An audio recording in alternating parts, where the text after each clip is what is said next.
নমস্কার, আমার বাংলা সংবাদে আমি অনুষ্কা দাস আপনাদেরকে স্বাগত জানাচ্ছি। প্রথমেই সংবাদ শিরোনাম।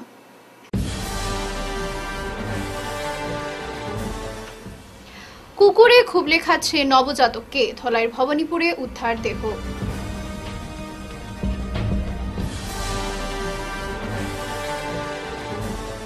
বিন্নাকান্দিতে ডাম্পারের ধাক্কায় হত যুবক, সড়ক অবরোধ জনতার।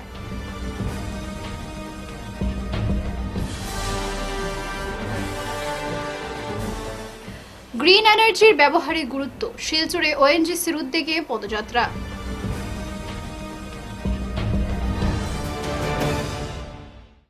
এবারে বিস্তারিত আমার বাংলা সংবাদ।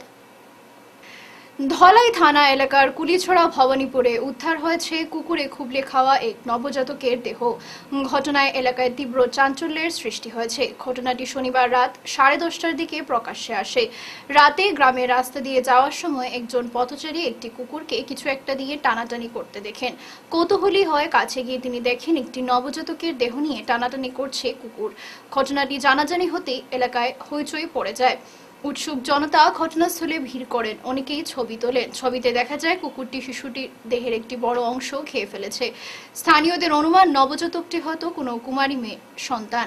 নিজের কুকর্ম ঢাকতে গর্ভপাত ঘটিয়ে নবজাতককে নির্জন স্থানে ফেলে দিয়েছিল। খবর পেয়ে পুলিশ ঘটনাস্থলে পৌঁছে নবজাতকের দেহ উদ্ধার করে শিলচর মেডিকেল কলেজ ও হাসপাতালে পাঠিয়েছে।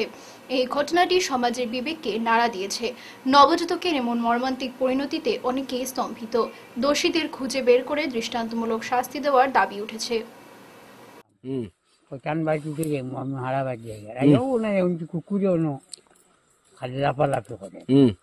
ও আমি টর্চ মারছি, মাঝার দেখি কুকুরের মুখও কিটা জিনিস দারবাজা দেখি দুটো মানুষ ও কুকুরের গুলো দূর করিয়া আমি একটা দিছি, কুকুরের থেকে ভালো গেছিলাম। ও আমি দৌড়ে লাগাবার যেমন চাষা একজন দেখছি, ওটাই নাইছে না, ইয়ার দেখছে না, আরো মানুষ আইছে না, দেখি এক পাও আর দৌড় পাও আর এক হাত নাই।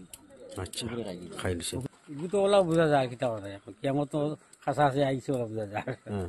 এগুলা ঘটনা তো আর খারাপ লাগে না, তো খারাপ লাগছে। আর আমার মানে কিতা হইতাম তোমার নদীর থেকে আরো বেশ খারাপ লাগছে। আর কোনো মানুষ যেন মানুষ কুকুরে খার হইতে সময় কিলাখান কথা লাগে। এই যে মানুষে যে খামটা করছে এগুলো পশুর থেকে আরো বতর। আমরা তো ও গাঁও দশ চলি ফিরি খাইতাম, মুখের মাছটো মানে সরম করে, মানে কিছু নাই ভাই, খুব সরমের জিনিস এটা, কিতা হইতে আর। লক্ষ্মীপুরে ডাম্পারের ধাক্কায় ঘটনাস্থলে নিহত হলেন এক যুবক। রবিবার সকালে ফুলেরতোল সোনাই পূর্ত সড়কের বিন্নাকান্দি প্রথম খণ্ড এলাকায় এই দুর্ঘটনাটি সংঘটিত হয়েছে। দুর্ঘটনাকে কেন্দ্র করে উত্তপ্ত পরিস্থিতির সৃষ্টি হয়। জানা গেছে, পূর্ত সড়কের বিন্নাকান্দি প্রথম খণ্ড এলাকায় যুবক লুতরু বাউরি সড়কের পাশে বসে একটি কোদাল ঠিক করছিলেন।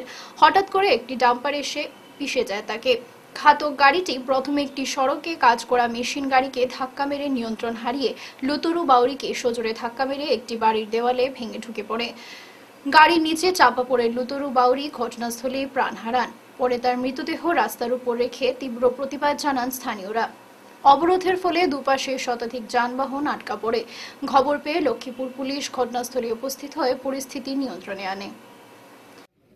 যেহেতু আমরা জানি যে গাড়িটি এই ঘটনা ঘটিয়েছে সেই গাড়িটির কাগজপত্র সব ঠিক আছে। এখন গাড়িটি মনে করেন যেহেতু ড্রাইভার পুলিশ হেফাজতে আছে এবং গাড়িটিও মনে করেন যদিও এই জায়গাতে আছে কিন্তু পুলিশ হেফাজতে আছে, পুলিশ এই গাড়িটিকে নিয়ে থানায় নিয়ে যাবে। আর পুলিশের যে প্রক্রিয়া মতো তার সবকিছু সম্পূর্ণ করবে। এবং আমরা এতটুকু নিশ্চিত বলতে পারি যেহেতু গাড়িটির সব কাগজপত্র ঠিক আছে এবং ঘটনাটাও যে হয়েছে সেটাও থানায় আজকে জিডি এন্ট্রি হয়েছে। আর যিনি নিহত হয়েছেন ওনার পরিবারের লোকরা আজকে বা আগামীকালকে থানায় এজাহার দাখিল করার জন্য আমি বলেছি এবং এজাহারটা দাখিল করার পর কেসটা রেজিস্টার হয়ে যত তাড়াতাড়ি সময়ে চার্জশিট হয় তত তাড়াতাড়ি আমরা মোটর অ্যাক্সিডেন্ট ক্লেম ট্রাইব্যুনালে আমরা আমাদের যে ইন্স্যুরেন্স ক্লেমটা আমরা তাড়াতাড়ি করতে পারবো, যাতে তাড়াতাড়ি তার পরিবারের লোকজনরা এই ক্লেমটা পেয়ে তারা যাতে আরামসে যাতে চলতে পারে, কারো কাছে হাত পাততে যাতে হয় না, যে নিজের খাওয়ার জন্য বাচ্চার পড়াশোনার জন্য যাতে কারো কাছে হাত পাতা এই প্রয়োজনটা যাতে না আসে, আমরা ততটাই করেছি। আচ্ছা দাদা, এখানে অ্যাকচুয়ালি আমি বলতে চাইবো যে এই রাস্তাটা একটা বিজি রোড। এই রাস্তার মাধ্যমেই মতিনগর বলেন, আপনার দিদারপুর বলেন, একটা বহুত বড় এলাকার সিঙ্গিরবন, কাপ্তানপুর, রূপাইবালি সমস্ত এলাকার লোকের লক্ষ্মীপুর যাওয়ার জন্য একটাই রাস্তা এটা। পরিবেশকে স্বচ্ছ ও প্রদূষণ মুক্ত রাখতে হাইড্রোকার্বনের কম ব্যবহার সহ গ্রিন এনার্জির ব্যবহার বৃদ্ধি নিয়ে রবিবার এক পদযাত্রার আয়োজন করে ওএনজিসি। এই পদযাত্রার নাম দেওয়া হয় ওয়াকাথন। এর মূল বার্তা ছিল হাইড্রোকার্বনের কম ব্যবহার করে তা সংরক্ষণ করা, তাছাড়া পরিবেশকে প্রদূষণ মুক্ত ও স্বচ্ছ হিসেবে গড়ে তুলতে গ্রিন এনার্জির ব্যবহারের উপর জোর দেওয়া। এ বিষয়ে ওএনজিসির অ্যাসেট ম্যানেজার সতীশ কোহলি জানান, ভবিষ্যতে পরিবেশকে দূষণমুক্ত রাখতে গ্রিন এনার্জির ব্যবহার বাড়াতে হবে। বিশেষ করে ইলেকট্রিক গাড়ি ও সোলার প্যানেলের ব্যবহার বৃদ্ধির উপর জোর দেন তিনি। রবিবার সকালে শিলচর সুভাষনগর ওএনজিসি কার্যালয় থেকে শুরু হওয়া এই সচেতনতামূলক পদযাত্রা শিলচর শহরের বিভিন্ন পথ পরিক্রমা করে। ওএনজিসির আধিকারিক ও কর্মচারীরাও এতে সামিল হন। সচেতনতামূলক স্লোগান দেন তারা। শুরুতে অ্যাসেট ম্যানেজার সতীশ কোহলি সহ অন্যান্যরা ফ্ল্যাগ অফ করে এই পদযাত্রার সূচনা করেন। অনুষ্ঠানে যোগদান করেন ওএনজিসির জিএম তেজস্বী কুমার টনি, ইনচার্জ এইচআর মনীষ চঞ্চল প্রমুখ। We are observing a 15 days Saksham. Saksham is Sanrakshan Khamata Mahotsav, which is an initiative by the Ministry of Petroleum and Natural Gas. So as we all know that we have a twofold challenge. One is that the energy resources are depleting day by day, but on the contrary, our demands are increasing. So first of all, we need to create an awareness among the people how gainfully we can utilize the available resources. तो एक तो हमको environment का भी ध्यान रखना पड़ेगा, इसलिए ये आह्वान है कि ज़्यादा से ज़्यादा हम बचत करेंगे। जो फॉसिल फ्यूल है, हाइड्रोकार्बन है, उसको हम लोग सेव करने की कोशिश करेंगे और ऑल्टरनेटिव सोर्सेज जैसे कि सोलर हो या ई व्हीकल हो, ऐसे में हम लोग ज़्यादा से ज़्यादा हम लोग अवेयरनेस लाएंगे ताकि यूज़ करें और हमारा रिसोर्सेज का भी सेविंग हो और पर्यावरण का भी हम लोग स्वास्थ्य के बारे में हम लोग सोचें। लोग ओएनजीसी सिलचर जो सिरकुरा में बेस्ड है, यहाँ की जितना भी एम्प्लॉयज़ है, ऑफिसर स्टाफ, सभी लोग मिलके सिलचर सिटी में हम लोग एक अवेयरनेस एक ड्राइव करेंगे, वाकाथन, और हम कोशिश करेंगे कि 3 किलोमीटर आगे जाके पूरा सिटी के जो मेन सेंटर्स है वहाँ हम लोग अवेयरनेस विद स्लोगन्स हम लोग करेंगे और फिर वापस आके यहाँ हम लोग समाप्त करेंगे। নিম্নমানের ফুলকপির বীজ রোপণ করে মেলেনি ফসল। সম্প্রতি সোনাই বাগপুর প্রথম খণ্ডের কৃষক শাহানুর ইসলাম লস্কর এমন অভিযোগ করেছিলেন। এ নিয়ে পরবর্তীতে সদর থানার মামলাও করেছিলেন। শাকাতা কোম্পানির হোয়াইট ডেক্স নামের এই বীজ সোনাবাড়ি ঘাট বাজারের লস্কর সিড স্টোর থেকে কিনেছিলেন। এই অভিযোগের পর কোম্পানির লোকেরা এসে সেটি তদন্ত করেন। পাশাপাশি ক্ষতিগ্রস্ত কৃষক শাহানুর ইসলামকে প্রয়োজনীয় ক্ষতিপূরণ প্রদান সহ আগামীতে প্রয়োজনীয় সহযোগিতার আশ্বাস দেন। রবিবার নিজের ক্ষেতের মাঠে দাঁড়িয়ে একথা জানান শাহানুর। তিনি জানান, বীজ কোম্পানি তার দাবি মেনে নেওয়ায় তিনি তার অভিযোগটি প্রত্যাহার করার সিদ্ধান্ত নিয়েছিলেন। এদিকে বীজ বিক্রেতা সিরাজুল হক লস্কর ওরফে কালা সহযোগিতা করায় তাকেও ধন্যবাদ জানান তিনি। শাকাতা কোম্পানির কর্মকর্তা চিরঞ্জিত রায় জানান, অন্যান্য স্থানে এই বীজ দিয়ে উন্নত মানের ফসল হয়েছে, কিন্তু এতদ অঞ্চলে আবহাওয়ার কারণে তা হয়নি বলে জানান তিনি। এদিকে ন্যায়গ্রাম বাগপুর জিপি প্রাক্তন সহসভাপতি বাহারুল ইসলাম কৃষকের দাবি মেনে নেওয়া কোম্পানির কর্মকর্তাদের ধন্যবাদ জানান। পাশাপাশি আগামীতে যাতে কৃষকদের উন্নত মানের বীজ প্রদান করা হয় এই দাবি জানান তিনি। এর বাদেও তারা কোম্পানি আমার ক্ষয়ক্ষতি যেটা হয়েছে তারা গ্রহণ করছে এবং আমারে আবার 3 বিঘা জায়গা চাষ করার লাগে তারা আমারে 150 বীজও দিছে শাকাটা কোম্পানির। আর এই 3 বিঘা জায়গা 150 বীজ আমি যে করতাম আমার যেটা খরচ হইব এটাও শাকাটা কোম্পানি এবং দোকানদার আপনার লস্কর সিড স্টোর এই দোকানের মালিকও আমারে সহযোগিতা করছেন যে আমি 3 বিঘা আরো চাষ করতাম। বালা কোম্পানির বালা বেশি দিছেন আমার ক্ষয়ক্ষতি। আর গাঁও দেশের হিসাবে আমি যেটা ভাবার আমি পাইলেছি আর আমি সবার ধন্যবাদ জানাই। আর খাস করে আমি পুলিশ প্রশাসনকেও ধন্যবাদ জানাই। তারাও বিশেষ করিয়া এটা আবদার রাখি যাতে নেরগাম বাগপুর 1 নম্বর পার্ট 1 এখানে 20-25 বিঘা জমিন আছে, আপনারা প্রত্যেক কোম্পানির মানুষ এখানে আইন, আমি সবসময় সহযোগিতা করি। আগামীতে যেরকম এইরকম ওয়েদার দিয়ে হোক আর বিষয় কোনো ব্যাপারে হোক, যদি এইরকম বিশ্বাস দেওয়া লাগে, তাহলে আমরা যত কোম্পানি আছে তারা কাছে আমি বিনম্র অনুরোধ, এইরকম কৃষকরে, গরিব গুড়া মানুষরে এইরকম ক্ষেতের মাঝে লাইনচ্যুত না করার লাগিয়া। আর আরেকটা বিশেষ করিয়া আমরা সোনাবাড়িঘাট সব আমরা বাইন দোকান 3-4টা আছে, ও 3-4টা দোকানের মাঝেও বিছানা হয়, তার কাছেও আমরা অনুরোধ ওটা যে বীজগুলা কোম্পানির লোকের সহযোগিতা করিয়া যাতে আমরা কৃষকরা আর যাতে।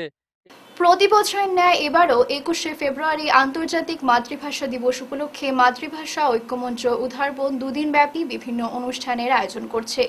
রবিবার উধারবন্দের যোগেশচন্দ্র বালিকা বিদ্যালয়ে বিশিষ্ট শিক্ষাবিদ প্রয়াত ক্ষীরোদরঞ্জন শীল স্মৃতি বর্ষাক ও প্রতিযোগিতার মাধ্যমে অনুষ্ঠানের সূচনা হয়।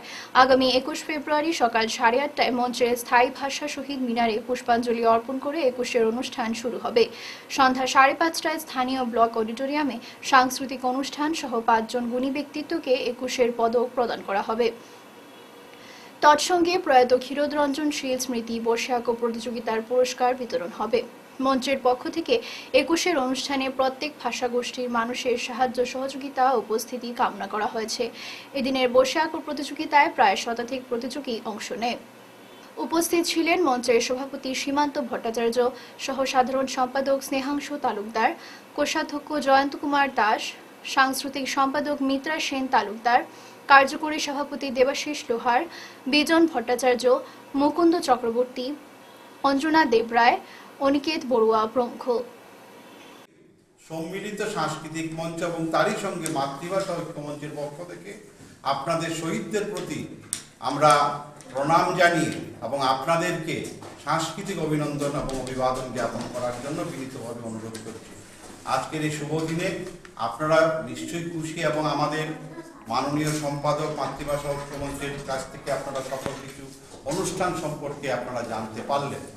তাও জানবেন যে প্রতি বছরই আমরা সম্মিলিত সাংস্কৃতিক মঞ্চ সেই আন্তর্জাতিক মাতৃভাষা দিবস উপলক্ষে একটি অনুষ্ঠান করে থাকে, তাও এবার ব্যতিক্রম নয়।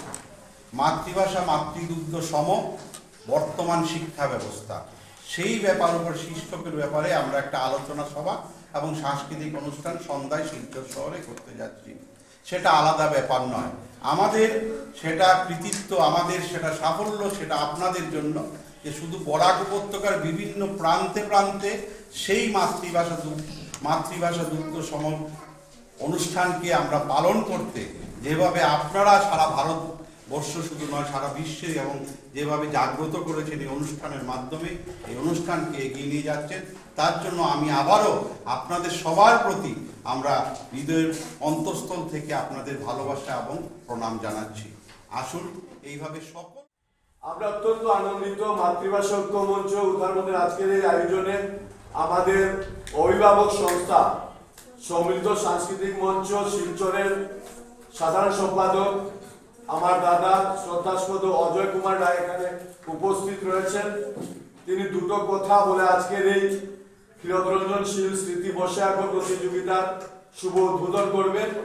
আমরা 2-3টি ক্লাস নিয়ে আমরা আয়োজন করব, সবাই অংশগ্রহণ করবেন। আগামী দিনে আমাদের 21 ফেব্রুয়ারি ব্লক অডিটোরিয়াম হলে সন্ধ্যা 6টায় সাংস্কৃতিক অনুষ্ঠান এবং তৎসঙ্গে গুণীজন সম্বর্ধনা দেব 5 জন গুণী ব্যক্তিত্বকে, এবং আজকের এই প্রতিযোগিতার থেকে যারা প্রথম, দ্বিতীয়, তৃতীয় স্থান অধিকার করবে তাদেরকে আমরা পুরস্কৃত করব। গোসাইপুর গাঁও পঞ্চায়েত অন্তর্গত গোসাইপুর দ্বিতীয় ও তৃতীয় খণ্ড জল সরবরাহ কেন্দ্র নিয়ে আজ সকালে এক সাধারণ সভা অনুষ্ঠিত হয়েছিল। উক্ত সভায় জল সরবরাহ কেন্দ্রের বর্তমান সভাপতি মাসুক আহমেদ লস্কর সভাপতিত্বে সভার কাজ আরম্ভ হয়েছিল। হঠাৎ উক্ত জল সরবরাহ কেন্দ্রের ভূমিদাতা কর্মী যথাক্রমে নুরুল আমিন লস্কর, নুরুল আলম লস্কর, শহীদুল আলম লস্কর রাগান্বিত হয়ে কমিটির সদস্য নাসিমউদ্দিন লস্করকে মারধর করেন ও ওনার কাছে থাকা 10,000 টাকা হাতিয়ে নেন। এই অবস্থার বেগতিক দেখে সভাপতি মহাশয় সভা ভঙ্গ করে চলে যান। এরপর গ্রামবাসী এক হয়ে উধারবন থানায় একটি এজাহার দায়ের করেন। আজ সংবাদ মাধ্যমের কাছে এলাকার পুরুষ ও মহিলারা অভিযোগ করে বলেন যে প্রকল্প থেকে গ্রামবাসীরা জল থেকে বঞ্চিত। বর্তমানে জলের অভাবে দূর দূরান্ত ও মধুরা নদী থেকে জল পান করতে হয়। ওদের প্রশ্ন, সরকার এত টাকা খরচ করে মালিকানাধীন জল সরবরাহ কেন্দ্র খুলেছে কি? ওই তিন ভাই প্রায় বলে থাকেন ওই জল সরবরাহ কেন্দ্রটি ওদের নিজের। আজ সংবাদ মাধ্যমে কাছাড় জেলা আয়ুক্ত উধারবন্দ আরক্ষী প্রশাসনের দৃষ্টি আকর্ষণ করেন তারা। আমি এজ একজন মেম্বার আর আমার লগে পিএইচির মেম্বার, আর আমি ওই গ্রামের মানুষ সহ লইয়া আমরা 15-20 জন গেছি পিএইচির মধ্যে। যাওয়ার পরে আমরা সভাপতি মাসিকুদ্দিন লস্কর তাই আর সেক্রেটারি হইল গা টিটু, তারা হিসাব দেখাইতে গিয়া আবুয়ে উত্তেজিত করিয়া মাঠটা দরবারের সৃষ্টি করছে। দরবারের সৃষ্টি করার বাদে আমি একটা মাত মাতিছিলাম যে তুমি যে একজন মানে পানি সারদা মানুষ, তোমার যদি হিসাব দেখাই তো তোরা বাদে দেখাইয়া দিতা সপ্তাহ জহরি দিতা। ও মাত কথার মাধ্যমে তারা তিনো ভাই আইয়া আমার উপরে উত্তেজিত করছেন এবং গালাগালি ধরছেন। এখন আমরা সরকারের কাছে ওটাও চাই যে আমরা জলের যে প্রকল্প যেটা আছে এইটা যদি আমরা নিঃস্বার্থে চলে। সরকারে দিছে 10 জনের স্বার্থের লাগিয়া, আর তারা দাবি করে এটা তারার পেয়েছি, তারা তিনো ভাইয়ের দাবি হইল গা তারার পেয়েছি। এতে এটা নিঃস্বার্থে সত্য হিসাবে এটা আমরা সরকারের কাছে দাবি যে আমরা সবে জল পাইতাম। জল তো পাই না আমরা, কারণ হইল গা একদিন পাইলে 3 দিন নাই, এর মধ্যে মেডিসিনের প্রবলেম, এর মধ্যে আপনার গাং দূর হই, ও হইল মেইন প্রবলেম। পুরা মানে খালর পানির মতো জঙ্গারালা পানি, জঙ্গারালা লোয়ার জঙ্গারালা পানি, জঙ্গারালা পানি আমি আমরা কলসির মধ্যে বড়ি, বালতির বড়ি বা তাগারির মধ্যে বড়ি, বড়ার পরে পানিটা লাল হয়ে যায়। এই পানিটা দেখার পরে মানে খাবো এখানে তৈতো না অবস্থা থাকে পানি। ধলেশ্বরী নদীগর্ভ থেকে অবৈধভাবে বালু পাচার নিয়ে প্রতিবাদী সভা। অমল পাল নামের একজন ব্লিডার আরও গৌরমণি পাল সহযোগে বালি সিন্ডিকেট সাব্যস্ত করে বলে জানিয়েছেন স্থানীয় জনসাধারণ। এ নিয়ে রামপুর কালীবাড়িতে প্রতিবাদী সভার আয়োজিত হয়। ধলেশ্বরী নদী থেকে গৌরমণি পাল অমল পালের সাথে 5 বছরের এগ্রিমেন্ট করে রাস্তা সংস্কারের কাজ শুরু করেন। এতে নদী পার্শ্ববর্তী 200 পরিবার স্থানীয় জনসাধারণ প্রতিবাদ সাব্যস্ত করে। নদী থেকে এভাবে বালু পাচার করলে গ্রামবাসীরা সমস্যার সম্মুখীন হতে হবে, ঘরবাড়ি তলিয়ে যাবে ধলেশ্বরীর বুকে। তাই স্থানীয় জনসাধারণ এ নিয়ে DC office, SDO office, circle office ও ফরেস্ট অফিসে মেমোরেন্ডাম দাখিল করেছেন বলেও জানিয়েছেন। অতি সত্বর বালি সিন্ডিকেট ব্যবসা বন্ধের দাবিতে সরকার ও প্রশাসনের দৃষ্টি আকর্ষণ করেছেন ওরা। এভাবে বালু তুলতে দেবেন না, প্রয়োজনে রাস্তায় শুয়ে অবরোধে ধর্নায় বসবেন বলে স্পষ্ট হুঙ্কার ব্যক্ত করেছেন স্থানীয় গ্রামবাসীরা। বর্তমানে আমাদের গ্রামের যে কয়েকটি পরিবার তো নিচে একদম খাড্ডার মতো হয়ে গেছে। এটা এই বর্ষার মধ্যে এটা বাড়িঘর 2-1টা যেতে পারে। তারপরে আমাদের রাস্তা ছিল না, আমরা কাদার মধ্যে এদিক ওদিকে আসা যাওয়া করতাম। অনেক কষ্ট করে যখন সরকারের তরফ থেকে জব কার্ডে একটা লাইন এসেছে, আমরা নিজে জায়গা ছেড়ে এই রাস্তাটা আমরা বানিয়েছি। আর সরকারের তরফ থেকে জব কার্ডে টাকা ঢুকেছিল, আমরা নিজে কাজ করেছি, আমরা নিজে জায়গা ছেড়েছি। এরপরে স্কুলের ছাত্র আমাদের ছোট ছোট বাচ্চারা 100-150 বাচ্চা এদিকে থেকে এই বাজার দিকে একটা স্কুল আছে এদিকে যায়, কলেজে যায়, এই মডেল স্কুলেতে যায়। অনেক কষ্ট হয়ে যাবে আমাদের। এই রাস্তা যদি ভেঙে যায়, আমরা ইন্দিরা আবাস পেয়ে ছোট ছোট ঘর বানিয়েছি, আর এখন যদি রাস্তা ভেঙে যায় আমরা কোথায় গিয়ে জায়গা কিনবো? আমরা গরিব মানুষ, নিহাত গরিব মানুষ। দেখুন আপনারা সবাই, এই যে আমরা আমাদের সাধ্য আছে, আমরা এই ফ্ল্যাট কিনতে পারবো না জিন্দগিতেও। আমরা এই গ্রামে আমরা বসবাস করছি। তার জন্য আমাদের যে রক্ষক বেয়াক্ষক যত আছেন, মন্ত্রী মিনিস্টার, আমি সবার নাম জানছি না, আমিও তো এই চিনছি না, তবু আমি বলছি সবার কাছে আমার করজোড়ে প্রার্থনা, আপনারা আমাদেরকে ডিসি মহোদয়কে বলছি, আমাদের প্রশাসন, আমাদের যারা আছেন সবাইকে বলছি, এই ফরেস্টের দিক থেকে মন্ত্রী মিনিস্টার যারা আছেন সবাইকে আমি বলছি, আমাদের এই বিপদ থেকে বাঁচান, এই বিপদ থেকে বাঁচান। আমরা তো আর কিছু জানি না, যদি ভেঙে যায় তা আমরা আর কোথায় যাবো? কোথায়? আমরা রাস্তাতে পড়ে থাকবো। আমাদের এই যে রাস্তার সাইডের দিকে আমরা ঝুপড়ি বানিয়ে থাকতে লাগবে। তার জন্য আমি সবার কাছে অনুরোধ করছি যাহাতে এখানে বালি শনিবার আসাম বিশ্ববিদ্যালয়ের উপাচার্য অধ্যাপক ডক্টর রাজীব মোহন পন্তকে সংবর্ধিত করল শিলচরের লোকচর্চা বিষয়ক সংগঠন সম্মিলিত লোকমঞ্চ শিলচর। এদিন সন্ধ্যায় সংস্থার সভাপতি ডক্টর অনুপ কুমার রায়ের নেতৃত্বে এক প্রতিনিধি দল উপাচার্যের সরকারি আবাসে গিয়ে এক সৌজন্যমূলক সাক্ষাতে মিলিত হয়ে তাকে স্মারক সম্মাননা প্রদান সহ উত্তরীয় পরিয়ে সম্মানিত করেন। উল্লেখ্য, বিগত 28 ও 29 ডিসেম্বর বরাক উপত্যকা ভিত্তিক 2 দিবসীয় সমবেত ধামাইল নৃত্য ও ধামাইল কন্যা প্রতিযোগিতায় প্রধান অতিথি হিসেবে উপস্থিত থাকার কথা ছিল উপাচার্য ডক্টর রাজীব মোহন পন্থের, কিন্তু ব্যক্তিগত কাজে শিলচরের বাইরে থাকায় সেদিনের অনুষ্ঠানে তিনি উপস্থিত হতে পারেননি। ফলে এদিন সংস্থার সদস্যরা স্মারক সম্মাননা উত্তরীয় তার হাতে তুলে দেন। এদিন সম্মাননা গ্রহণ করে উপাচার্য ডক্টর রাজীব মোহন পন্ত বলেন, বিহু তথা ঝুমুরের ন্যায় ধামাল নৃত্য বৃহৎ আকারে অনুষ্ঠিত হওয়া উচিত। আমি চাই আসাম সরকার এ বিষয়ে পদক্ষেপ নিক। বরাক উপত্যকার সমৃদ্ধ সংস্কৃতিকে এগিয়ে নিয়ে যেতে এ ধরনের উদ্যোগের প্রয়োজনীয়তা রয়েছে বলে মন্তব্য করেন তিনি। উপাচার্য পন্ত বলেন, বরাক উপত্যকার কৃষ্টি সংস্কৃতি ও ঐতিহ্যের সাথে জড়িত ধামাইলকে বিশ্ব দরবারে প্রতিষ্ঠিত করতে সম্মিলিত লোকমঞ্চ শিলচর যে আন্দোলন শুরু করেছে তার সফল ও বাস্তবায়িত হোক, এটা আমি মন থেকে চাই।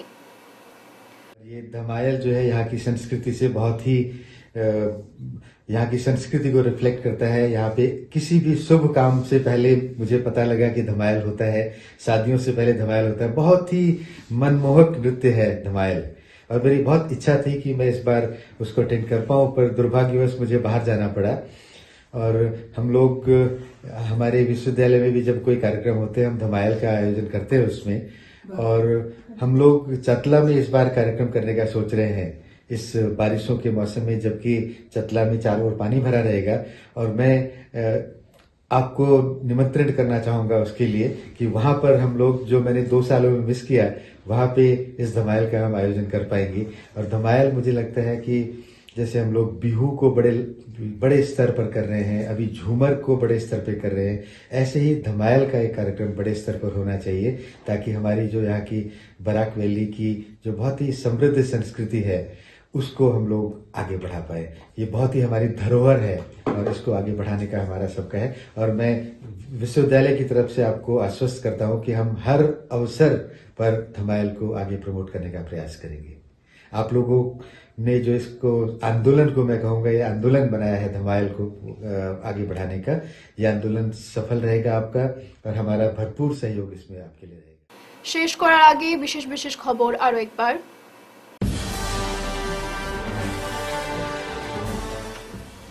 কুকুরে খুবলে খাচ্ছে নবজাতককে, ধলাইয়ের ভবানীপুরে উদ্ধার দেহ।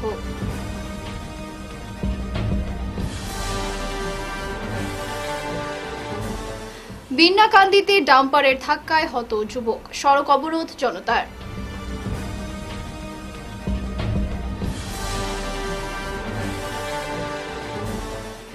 গ্রিন এনার্জির ব্যবহারে গুরুত্ব, শিলচরে ওএনজিসির উদ্যোগে পদযাত্রা।